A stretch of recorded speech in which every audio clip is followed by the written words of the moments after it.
बारिश हुई मोर नाचे। मियाँ लोक कथा। गेनरू आसाम की गारो जनजाति का मुखिया था। वह सबसे धनी था।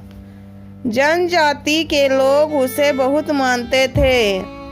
उसकी सलाह से ही काम करते थे। गेनरू के एक ही लड़की थी, जयमाला।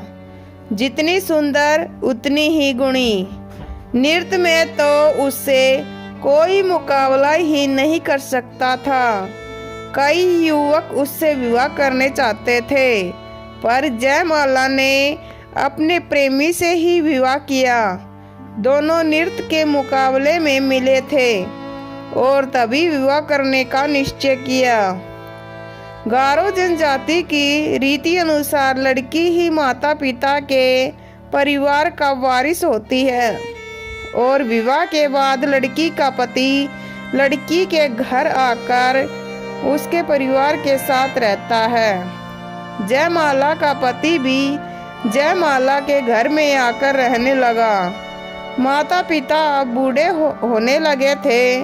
एक दिन गेनरू ने जयमाला को बुलाकर अपनी सारी संपत्ति, घर, खेती, धन और कुछ उसे सौंप दिया। जयमाला की माँ ने बक्से में से एक सुंदर वस्त्र निकालकर जयमाला को दिए।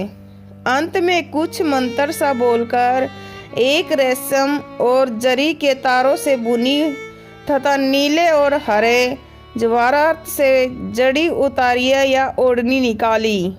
ओ माँ, कितनी सुंदर है यह ओढ़नी। जयमाला उसे ओढ़ने के लिए आगे बढ़ी। रुको, हाथ मत लगाना। यह जादू की ओढ़नी है जो देवी ने मेरी नानी की नानी को दी थी।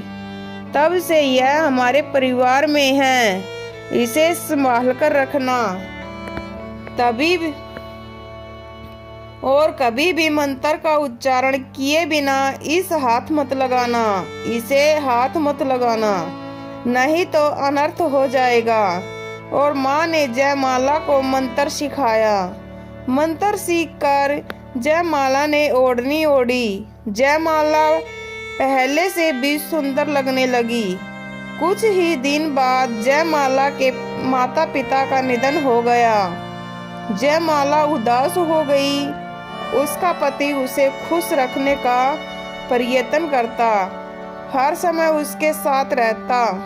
दोनों मिलकर हर कार्य करते। वह गांव के मेलों, उत्सवों में जयमाला को लेकर जाता और उसका मन बहलाता। जयमाला और उसके पति ने खेती बाड़ी अच्छी तरह से संभाली। जयमाला माँ की दी हुई जादू की ओढ़नी बहुत संभाल कर रखती। मंत्र पढ़कर उसे केवल खास मौकों पर पहनती और धूप दिखाकर फिर बक्से में रखती। उस वर्ष सावन और भादुओं में मूसलाधार वर्षा हुई।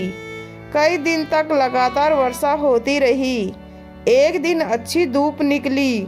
जयमाला ने उसके कपड़े धूप में सुखाने के लिए डाले। उसने अपनी बहुमूल्य जादू की ओढ़नी भी धूप में डाली। क्यों न आज मछली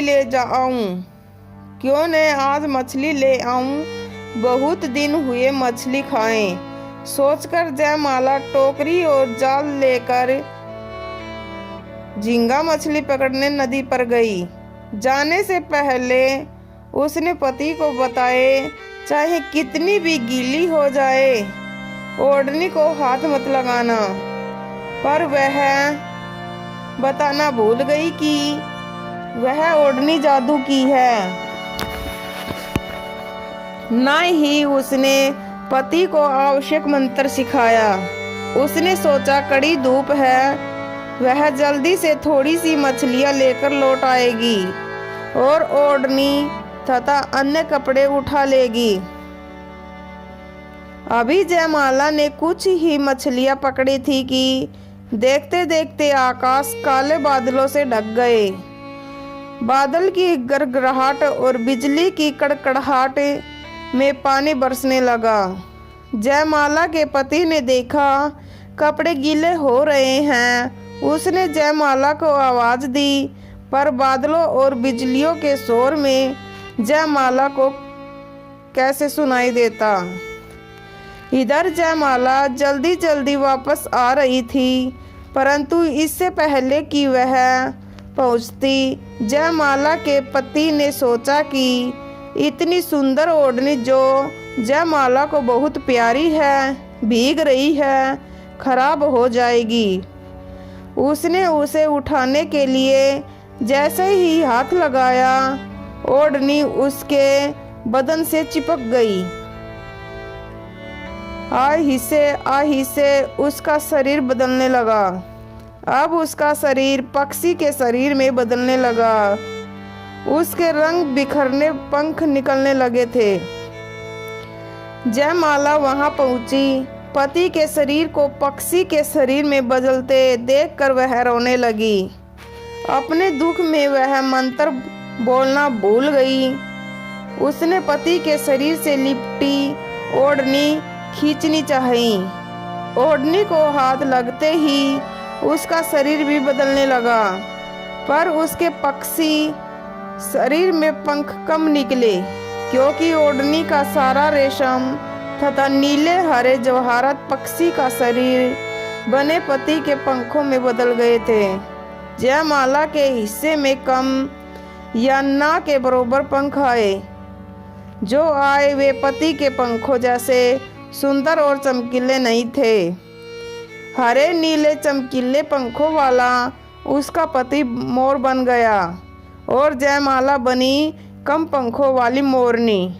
आज भी जब कभी आकाश में काले बादल छा जाते हैं और बारिश की रिमझिम होने लगती है, तो मोर नाचते हुए अपनी मोरनी को आने के लिए आवाज़ देते हैं।